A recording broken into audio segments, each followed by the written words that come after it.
So I've been attempting to record this video for like 2 days. The logical, rational me knows you're just finding reasons to procrastinate, but like in the moment, it feels really comfortable to like have those reasons to procrastinate. And so I do. It's very ironic that I am procrastinating about a video of why you need to set a warm up to be able to do work, because as soon as I did my warm up and like really got myself in the zone, it was a much easier process to get myself to recording this video. So let's talk about the process. Why do you warm up in the first place?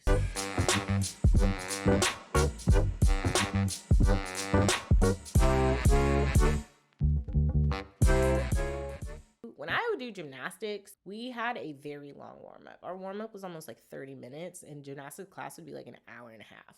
So why did we need to warm up for such a long time? Like, if you think about gymnastics, some of the things that we're doing are using all of the muscles of your body that you aren't using in any other space. So you need to like to warm those muscles up to be like, hey, muscles, we're about to get used. So you don't just do a back handspring and then you pull a muscle because your muscle is like, wait, I was not ready to be used. In the same way, when it comes to preparing to study for the MCAT, you have to get yourself to a space of, I'm not pulling muscles that I haven't used in a really long time. I'm actually getting myself where these muscles are comfortable working.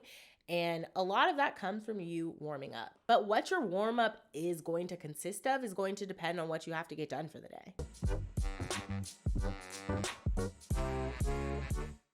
When setting yourself up to do a warm up, you really need to ask yourself, why do I want to do this task in the first place? Why do I want to take the MCAT? Why do I want to study for the next 3 hours? Why do you want to be a doctor? I want to be a doctor so I can reduce health disparities in my community.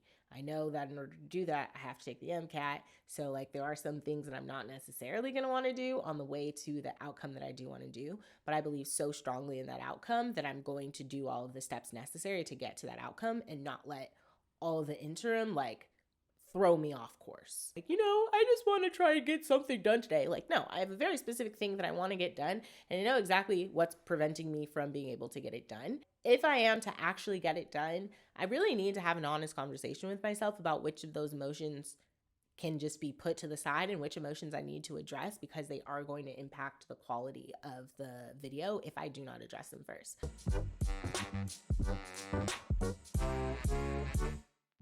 Grief is not something that I'm going to get over in the next 20 minutes. Grief is a long process. If it's the death of a family member, that is something that in this moment, I'm going to have to suspend that experience of grief. I'm not going to get this video done. At the same time, yeah, I need to address whether or not I think this video is going to be effective before I make the video, or else I'm going to be doing something I don't even believe in. And why would anybody else believe in, let alone watch, something I don't even feel like is quality product to put out in the first place? I can't stay in this uncertain feeling and actually get the work done. I need to address that feeling. The best thing for me to be able to know if I can do this is to remind myself of if I've done it in the past. So have I ever in the past had feelings of uncertainty about something that I was trying to get done, and how did that work for me? I know for me, going to medical school, I felt very uncertain about getting into medical school, the process to medical school. I felt like I had a pretty good understanding of like the qualifications for medical school, but I didn't know how long it was going to take for me to have enough of those qualifications to get into medical school, despite all of my statistics and extracurriculars and all of the things clearly pointing to you were going to go to medical school. I still felt very uncertain about it. In that situation, I did not let my uncertainty count me out. I didn't say I'm not going to try to go to medical school. I allowed the uncertainty to just sit where it was. And I recognized that on the other side, it was okay for me to feel uncertain. There was nothing I could have done about that uncertainty, but if I would have focused my energy and effort on that uncertainty, I probably would have kept myself out of medical school, because I would have messed up an interview. I would have messed up something at some point, just being too in my brain and not just letting the process be the process. I can't always say that like me and my feelings of uncertainty have like a good relationship. I can't say that I always do it well, but I can say that the times that I do it well are when I do not pay attention to that feeling of uncertainty. I accept it, I acknowledge that it's there, but I don't let it determine what I'm going to do. There are moments where I wasn't certain about an answer choice, and giving myself that extra second or two to think about the correct answer did help me choose the correct answer. So there are moments when having that feeling of uncertainty is necessary to like figure out and push through. In this situation, that's not one of them.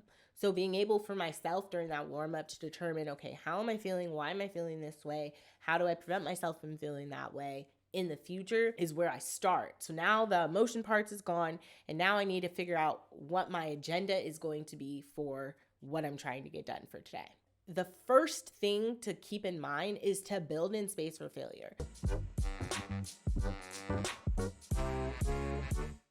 When you are trying to do something that you haven't done before, or haven't done to this capacity before, haven't done it in this way before, whatever that is, you have to recognize that comes with a level of probably not going to be to the best of your ability the first time, because you don't know what you're doing the first time. So like, you have to just try something, see what works. And then from there, you can fine tune it, make it better, make improvements, but you have to start somewhere. And most of the time you're starting off pretty bad.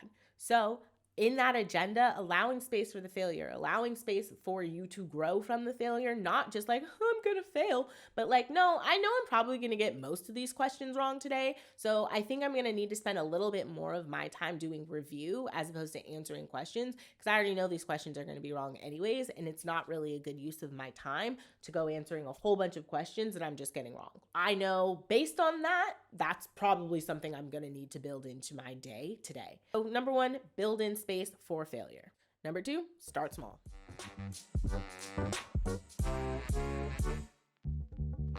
Do not try and say, okay, today I'm going to conquer the chem phys section of the MCAT. That might not happen today. Today, maybe you didn't conquer the whole chem phys section, but do you understand a little bit more about the periodic table? Start small. Don't try and have this large goal and think you're going to accomplish that goal today.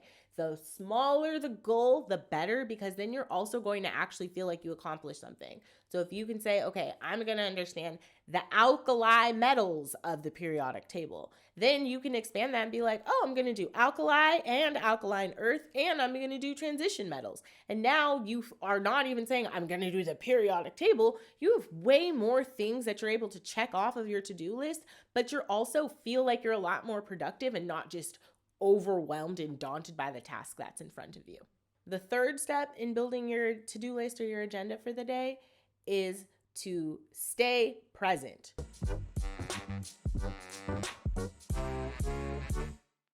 So when you are in the middle of studying, don't start thinking about what else you have to do tomorrow or what you had going on this morning, or how, because this is the 15th question that you don't know what to do, that means you're never going to get the chem phys understood, and I might as well not become a doctor. Like, all of that is not being present. Being present is, I don't understand this question. What do I not understand about this specific question? Is there anything that I can get better at to be able to understand this question better? If not, move on. Next question, I'm in this one question. Staying present in what you are doing, the task you're doing as you're doing it, and not allowing your thoughts to wander, your mind to wander, or you to start anticipating other things that aren't in front of you or presently occurring. And the last part of building up your to-do list or your agenda for the day is to recognize you're going to need to stop often.